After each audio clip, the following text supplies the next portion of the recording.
incredible sound of classic rock. No? Good, because now it's time for Visiting the Village.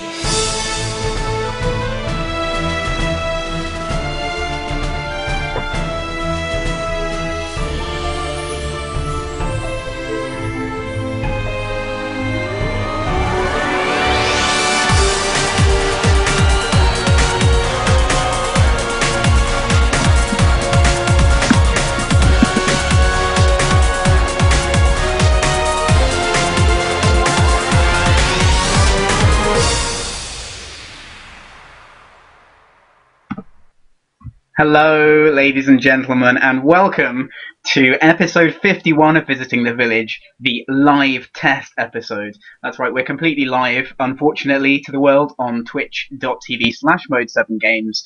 You should get everyone to come there and enjoy this wonderful spectacle of technical disaster and gaming chat. We're planning to do this weekly. We've got a host of exciting topics, but the topics aren't quite as exciting as my co-host, Ian Hardingham, who is over there in that window. Say hello, Ian Hardingham. Hello, Ian Hardingham. I am excited and exciting. Live on News Channel 8. Let's go.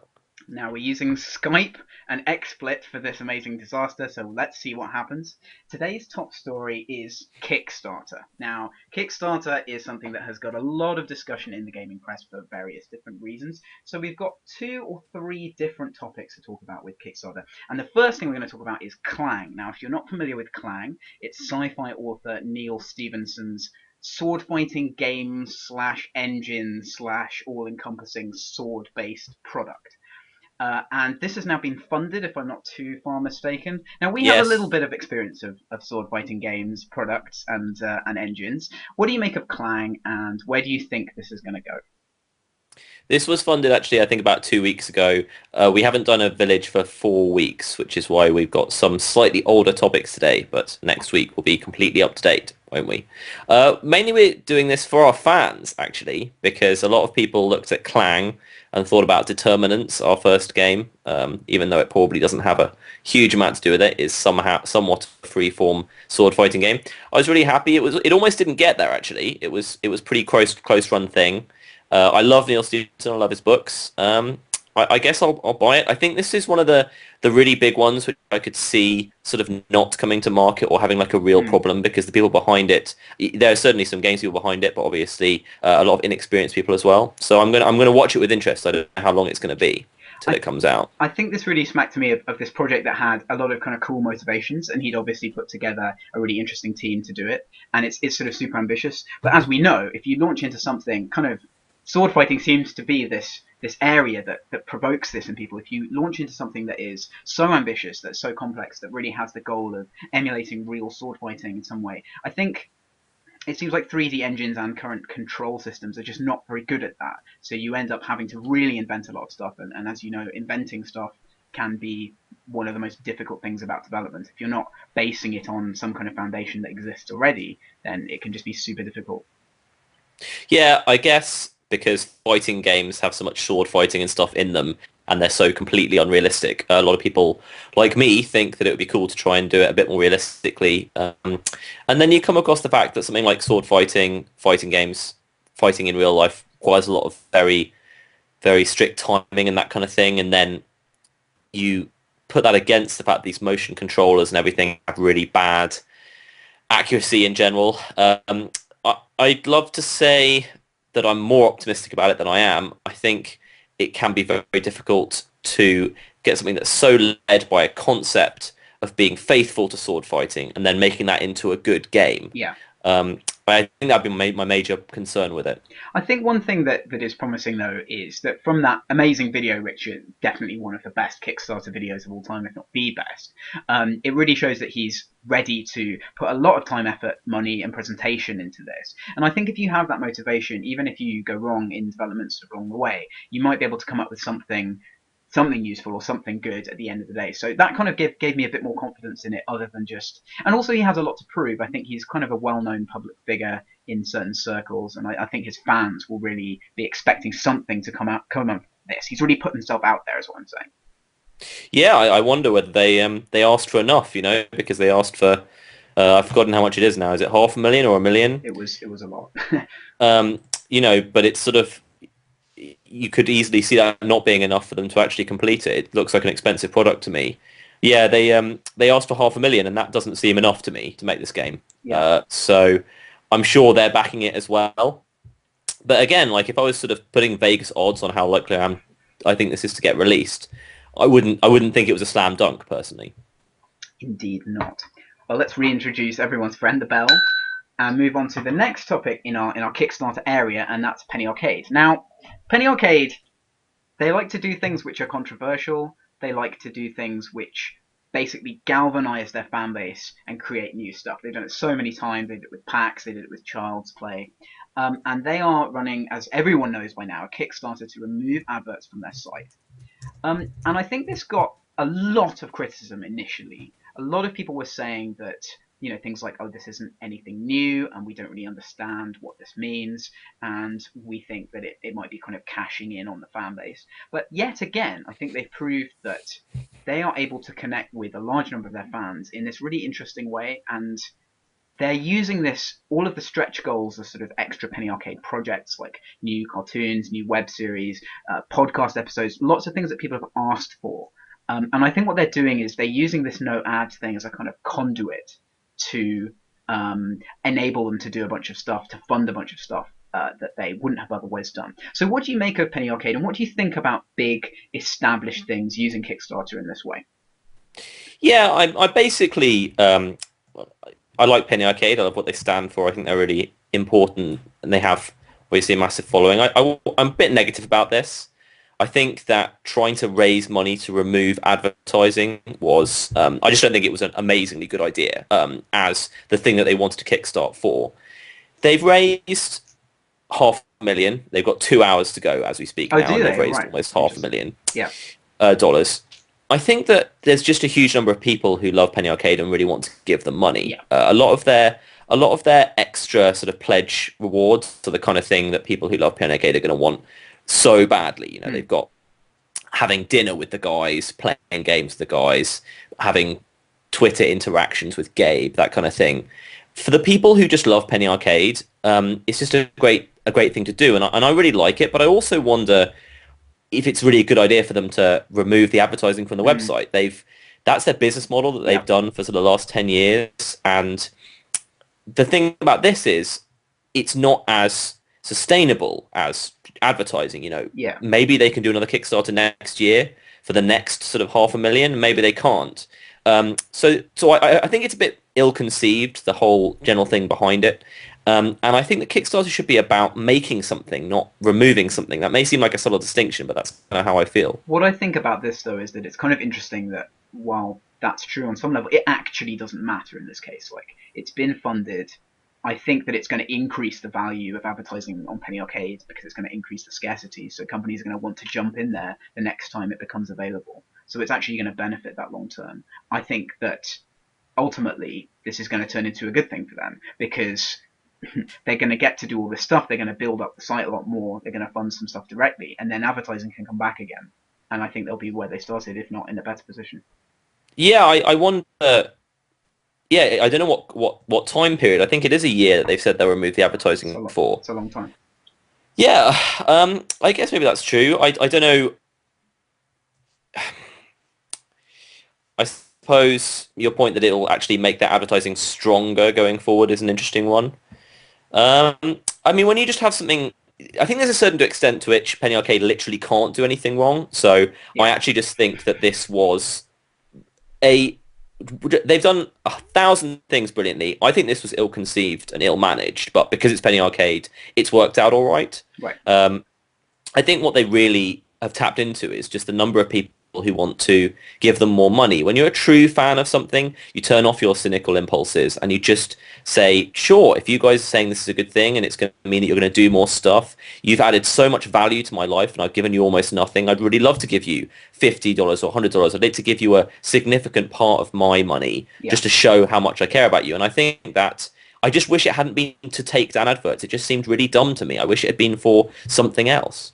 I don't know. I don't think it's dumb. I mean, I think it's like I said. I think it's an excuse to get all this stuff out there, and it's it's them looking at. I think it's symbolic as well. I think it's symbolic of the fact that they want the site to be funded by the community, and they're saying to the community like, we just want to spend our time doing this stuff that you like. I think on a kind of symbolic, no, in some ways brand level, I guess it makes sense. It's not necessarily, I think there's the element of like biting the hand that feeds you with this, right? Because they're an advertising based business to a large extent. Yeah. But I kind of wonder what this means, just like moving away from them specifically for other large, well established things, because it's almost like I kind of agree with you on the level. Like, you just want to have all that stuff. Like, you want to have all that stuff available. You want to be able to buy dinner with the guy who runs it. You want to be able to, pay for specific projects that they do. Do you think that maybe if Kickstarter continues to be like this, that there would be some or other funding method that we could move to that would allow that kind of thing?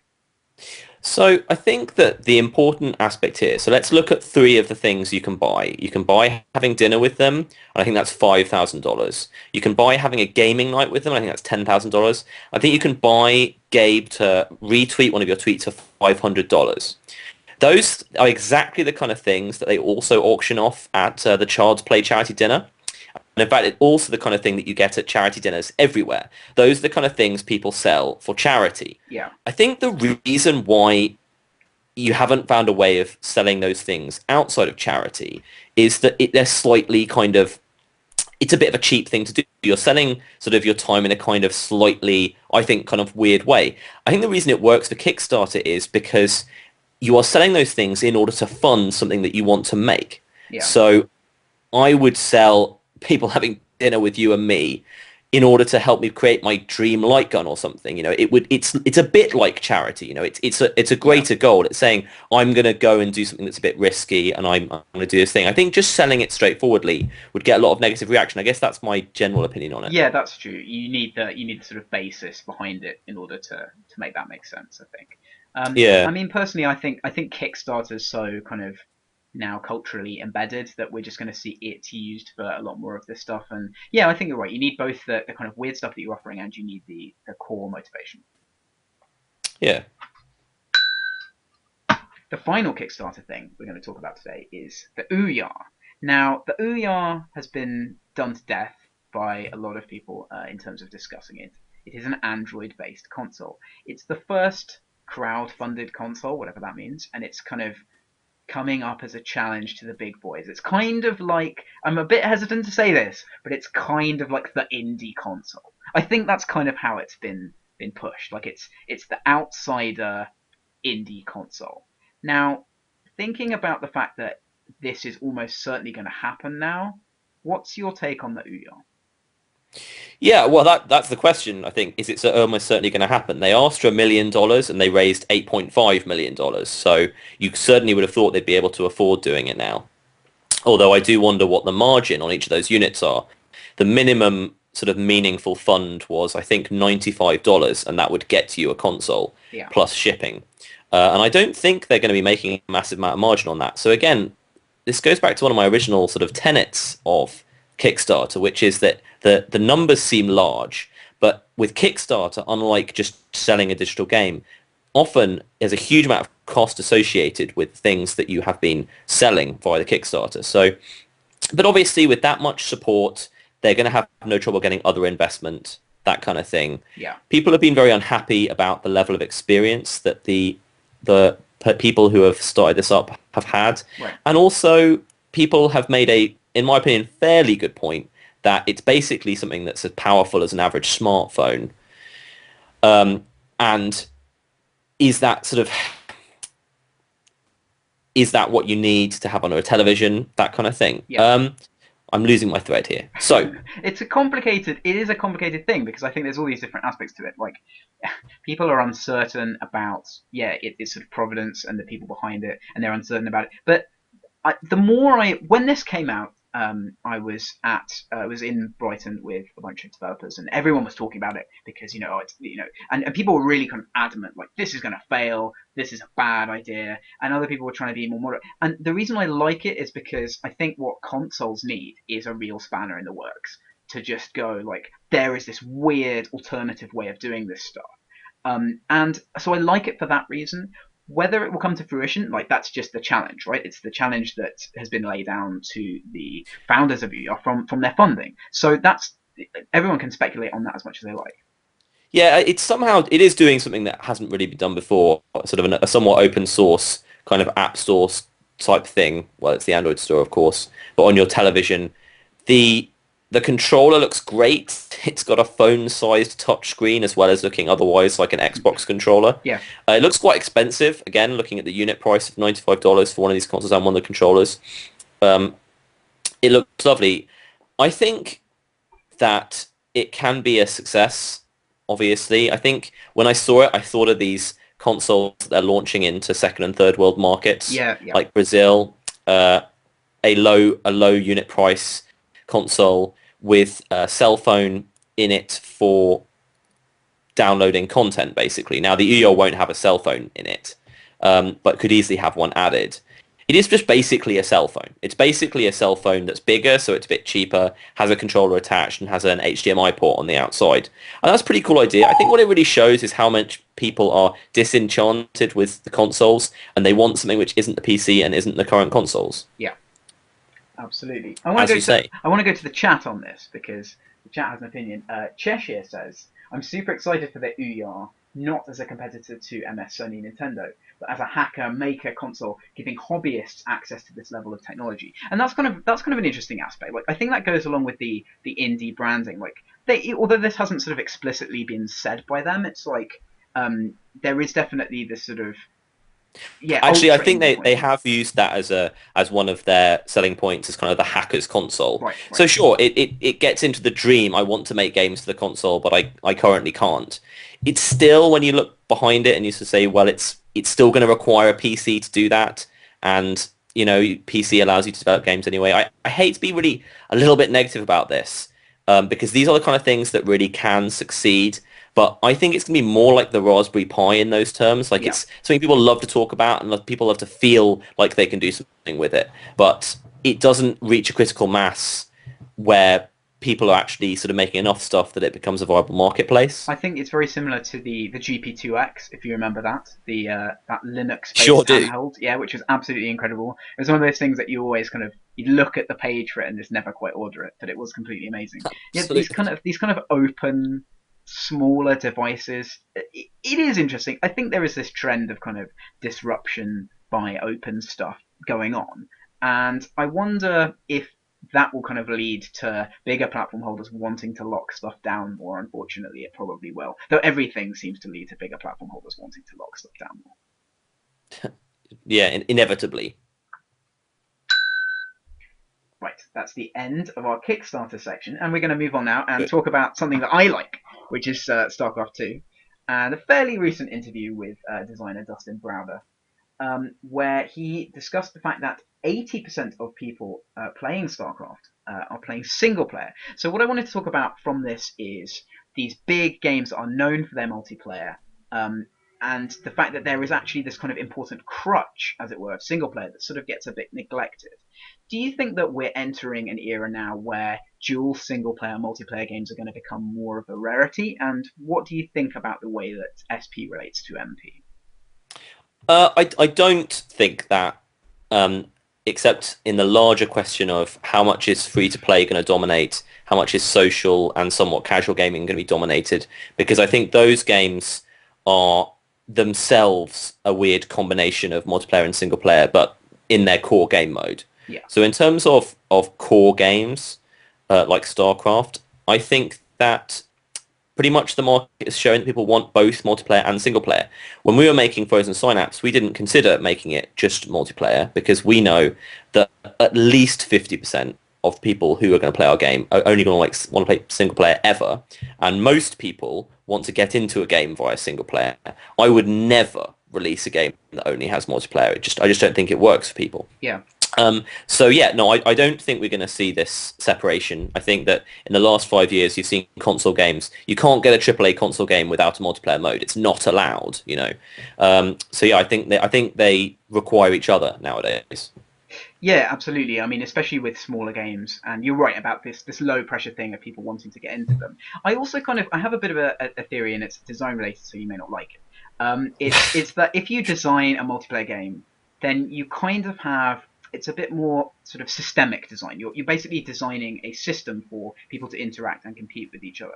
Whereas single player, you're more kind of designing not necessarily a narrative experience, but sort of um, a, a show for a player to use the system and interact and to get sort of rewards out of it. And it does strike me that if you have a good multiplayer game, there's probably scope in there for a single player, but not necessarily the other way around. Do you think that's fair? Am I doing violence to the whole idea of multiplayer? Oh, I agree with most of what you said. I think that single player is fundamentally more linear, even if it is completely non-linear than a multiplayer game. Sort of a multiplayer corridor shooter is probably less linear than Skyrim, for instance, just because you have absolutely no idea what your opponent or friend is going to do. Yeah, I The question of whether every multiplayer game has a single player game inside it, but not the other way around. Yeah, I could see that. I mean, at its very most basic, a single player game can be literally a roller coaster yeah. where you press a button every so often, and that wouldn't be a multiplayer game. So I agree with that. I mean, I think StarCraft is really interesting in this context because the multiplayer is so hyper evolved. So it's not just kind of there isn't just the multiplayer in the meta game. There's all the different skill levels of the meta game. There's, ladder, people trying to improve that. There's this huge competitive scene that people are watching. And yet there are this vast number of people who play the game for the lore, which is tremendously important as well, and to do things like achievement hunting in single player. And it's so amazing to me that that it can have so much depth in one direction, and yet there are people who don't want to play the game like that or experience it like that. It seems surprising that a game like that can have that scope to me. Yeah, definitely. I mean, we live in a hot pot of hearing about StarCraft 2 multiplayer, mainly because you play it with Malakian the whole time, and I have to hear about it every day. But at least 50% of the people who bought StarCraft 2 wouldn't even consider playing it online and have Yeah, played the campaign and haven't talked about it. It's this sort of social thing when all we're doing is reading articles and comments by people who are completely plugged into the scene, yeah.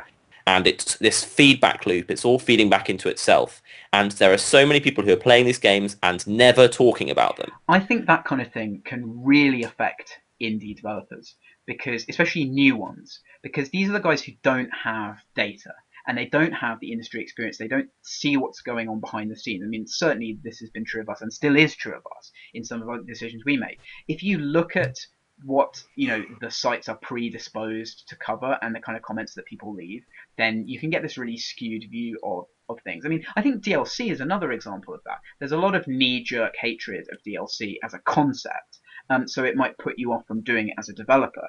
And yet there are these great, community-sensitive ways that you can bring a lot to your game with DLC if you just ignore all of that initial wave of comments.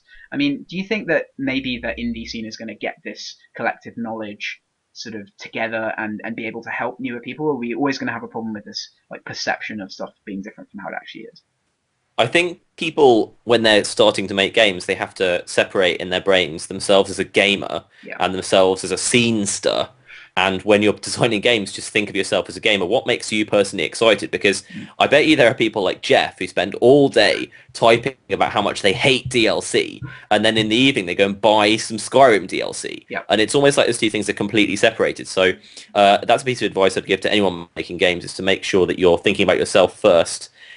You know, I feel like there are some things that until you experience them, you really can't have knowledge of them. And I think that making games is somewhat to do with that. Until you've released a product and seen the range of reactions, Yeah, and you've seen that you've sold X copies, and that you're only hearing from sort of 2 or 3% of those people, an understanding of where that puts the importance of some of the issues being raised, that's the kind of thing that it's almost impossible until you have a visceral experience of it to really respect.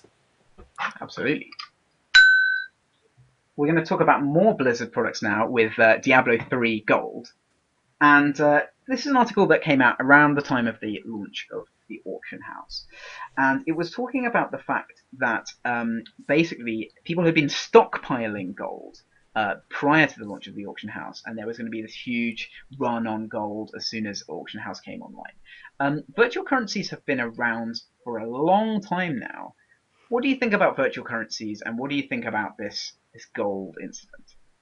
I have such unbelievable Schadenfreude, or however you pronounce it, with the auction house because I'm so angry that I couldn't play Diablo 3. I was drinking my wine and I was trying to play it at 9 o'clock in the evening, and there was lag, and then it stopped working, and I'm just so angry about the whole thing. So whenever I have like a limitless appetite for hearing bad things that have happened to Diablo 3, Okay. so I will talk about that without end. Fair There's a lot enough. of interesting stuff in here, so I just find all these stats really interesting. Like, so you can only buy gold in 100,000 blocks. Yeah, What is the singular of gold?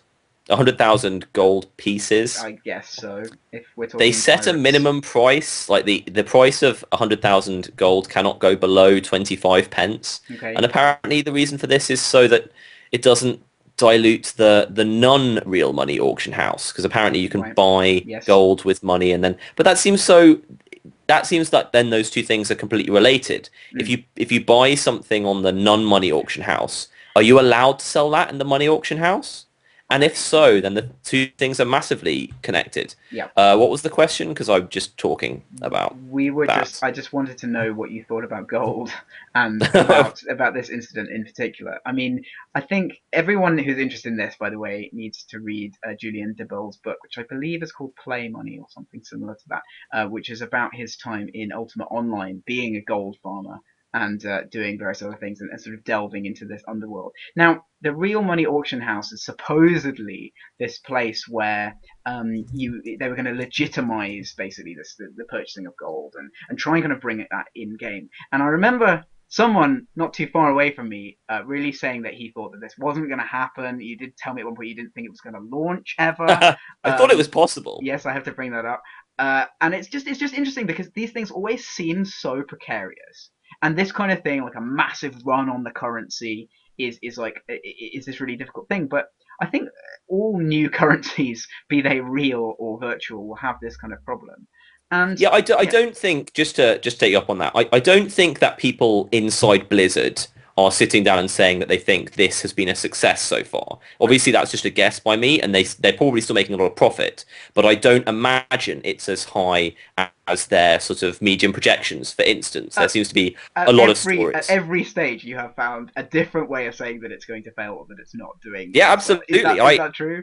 I have, You have yes, a it is. strong feeling about gold in I that think you Diablo 3 is the wrong game for this. I don't really understand because really. I've never bought gold and I've never met a gold farmer and I just don't understand. It might be the thing in games I understand least is Yeah. the idea of buying sort of a sword from another person to play a single player game with. Yeah, sure, okay.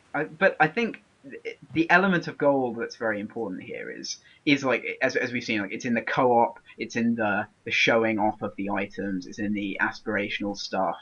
You know, it's in the kind of community aspect of it rather Yeah, I'm than surprised by how cheap it is because I played Diablo 3 for I guess like 15 hours and I think I ended up with sort of about 70,000 gold or something. right. So it's interesting that 25p would have been able to buy that much gold. Yeah.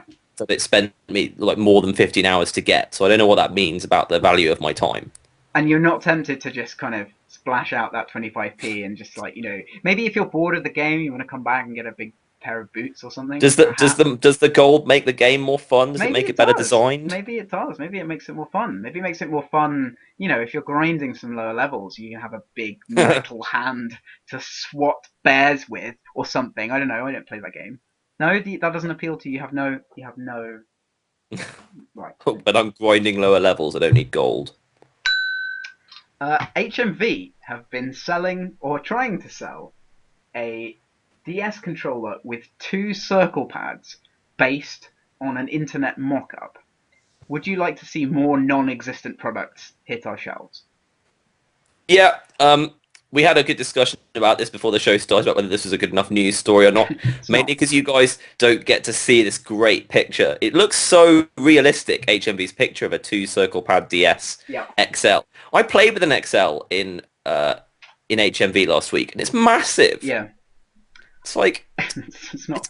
It It's doesn't really have 2 big. circle pads though. I posted the link in the chat for those of you who are in there, so you can go and look at the double circle pad. I love these internet mock-ups of weird stuff. Just to like run with this for a second. Like, do you remember when the Wii was called the Revolution, and I Yeah. think this was like 2006, and there were all of these amazing threads of like, what will the revolution look like? And it was just this kind of amazing like that. I really like that stuff. I think more people should try and sell the ideas of mad people who are using Photoshop. Yeah, and HMV are so dumb. I was in there today, and their game section is all bright. All of their used games are really orange. Orange. That's how you tell something's a used game in HMV. Everything's orange. That's that's delightful. Android piracy now. We're going to talk about the fact that this was a Slashdot article where a developer has dropped their game price to 0, citing Android piracy as the need for it. So what are your thoughts on how piracy affects free-to-play gaming? Okay, so I thought this was interesting because our general opinion on piracy on the PC, for instance, where piracy is absolutely rampant, is that it's not something really worth paying much attention to. We just tend to ignore it mainly, and we don't feel like it's. We feel like there are a lot of paying people who aren't going to pirate stuff, and it's okay. So I was kind of interested. People seem to think that Android piracy is like a significantly bigger problem. Yeah. I mean, I've never pirated. I haven't jailbroken anything. Yeah. But apparently it's harder to do on the iOS there than it is with the Android. But I was quite surprised by that. And of course, piracy seems like a good reason to go more free to play. Free to play things would tend to be harder to pirate anyway. Yeah. Harder to use jailbroken devices. So I was kind of interested in what extent that played in the F2P revolution. Yeah, definitely. Well, I mean, anything that allows people to exert more control over their product and what happens with it, it's kind of the unsaid thing about free to play, really. Like, it's or item sales, is that you are fully in control of the user experience. Like, you can turn items on and off. You can do anything. And I think that that's something that we might come on to talk about in a bit when we talk about Rock Band. It's like, again, it's this sort of idea of ownership and the difficulty of cloud-based stuff. Because if I buy an item or if I buy something, then I may not necessarily own it because it's owned by the company and its nature can change and so on. So I think that piracy has actually been a huge factor because it's for such a long time the bigger companies have wanted to find a way that they can at least ignore piracy, and this kind of allows them to do that. Yeah, I mean, offline games on Android can still have microtransactions, and those would still be piratable. You'd have to find the version that had the right objects in it, whatever. So it doesn't completely get rid of it. We talked to a nice gentleman at Develop who said that F2P was sort of so unbelievably dominating on Android. Yep. One of the things that he said was because Android does not save your payment details, there's a much bigger friction to buy things on Android than there is on iOS, which I think we both thought would be a significant factor in different levels of people buying things on the devices. So FTP kind of got past that because the individual seller could hold your payment details, that kind of thing. Yeah. It does seem that maybe the people that Android is possibly the most F2P of the platforms. Yes. Yeah, that would make sense as well. And it's just sort of, I think, especially on that platform, it's really a kind of uncharted territory still. Like we've seen this. I think I don't know if we're going to talk about this, but the Natural Motion game that you linked me today, that's doing $12 million in revenue a month, it being free to play, driving game. I think that this kind of whole area now is exploding. Core free to play is exploding. But yeah, Android. There's something about Android and its openness as a platform which allows weirder free to play stuff, I think. As mentioned, we're going to talk a little bit about Rock Band now. This is about EA removing some Rock Band iOS games. Now, there's two aspects to this. There's the idea, of course, of EA, have been known for taking servers down and stuff in the past, and this is a kind of fairly new step where they're actually, once you've downloaded the game, you can't re-download it. It's gone forever. And also, secondly, the amazing, boom and bust that was Rock Band. I mean, this was like a license to print money for years, and then started petering out, and you started to see the negative stories, and then finally now it's sort of really in the doldrums. Like, firstly, let's talk about Rock Band first. Like, why do you think this happened with Rock Band? Do you think it was just a novelty thing that people kind of got bored of eventually? Yeah, I mean, I think it was just one game. I mean, I think that's what people kind of thought it was a platform. Yeah. But it was just one game, and people got bored of playing that game. Yeah. It was very popular because it was very inclusive. It was a game that traditional non-gamers liked to play. Yeah. Family members liked to play, and it was quite cool for a while. It was just one game. You play one game for 4 years. It doesn't matter how many different designs of plastic guitar you have. It's going to get boring. Yeah, absolutely. Well, I think the thing that surprised me is actually the extent to which it ran. Like, it wasn't just it wasn't like a Christmas novelty. It was like 5 or 6 years of building up. And then there was that sort of awkward period where they started to do the band-based IP ones, like the Green Day one, the Beatles one. And it seemed to just be fragmenting at that point. But it must have been so difficult to know when was the cutoff point for that. When would the demand for Rock Band taper off? I assume it happened sort of fairly quickly, and it must be interesting to build an entire business around that kind of thing. And now that's happened, actually removing this stuff, like, obviously, it's pretty difficult. Like, you move devices a lot. I mean, everyone's going to be getting new iPhones, new iPads, etc. as those come out, and you may not be able to play this game that you bought at all. That seems this is my number one soapbox topic. I'm pretty sure it's just a policy of Electronic Arts. Anytime they can make a game redundant after a year, they will. They turn off servers for old versions of their EA Sports titles, something that I think is just terrible. And here's another example. They lost the license of, I don't know what they lost the license to, but they lost the license, so they had to stop selling it. Now, in the olden days, if you owned something, you'd have a CD, so it doesn't matter if they stop selling it. But in these new days with the cloud, if you want to get it on your new device or whatever, you have to get it off the App Store, and it's no longer available. There's no such thing as apps which you can't buy, but that you can download if you bought beforehand. Nothing makes me more angry than EA doing it with the servers, because with the servers, I think it's just purely a cynical decision. They lost the marketing right in this case. I'm not as angry about it. Yeah, sure. They lost the right to. That's just the way things go sometimes. But this is what we've lost. We don't have to carry around CDs anymore getting scratched. But we have lost this. Yeah, and it's interesting. I think we're still yet to see like the first big problem that this has caused, but I think it will happen inevitably. So I'm gonna ding this now. Ding. And I'm gonna do 2 things. First thing I'm gonna do is I'm gonna ask the chat if they quickly have any questions for us at the end of the show. So if you have a question that we can answer briefly, then do stick it in the chat, and we'll get to that in a minute. But the final topic that I want to do today, because I know you have to get on. Hold on, I have to stop you. We have breaking news from James Hannett. Yes. Faithful listener. Yes. And friend of the podcast. He tells me that you can actually remove something from sale and still have it available for download. So the Tony Reale of this podcast, James Hannett, has informed me the truth. Thank you very much, James. Well, that definitely changes it, obviously. It's just weird. Like, people will have this rare thing that you can't buy anymore. So the whole conversation about possession and ownership is changed by that knowledge bomb. This rare selection of bits and bytes. Well, there you go.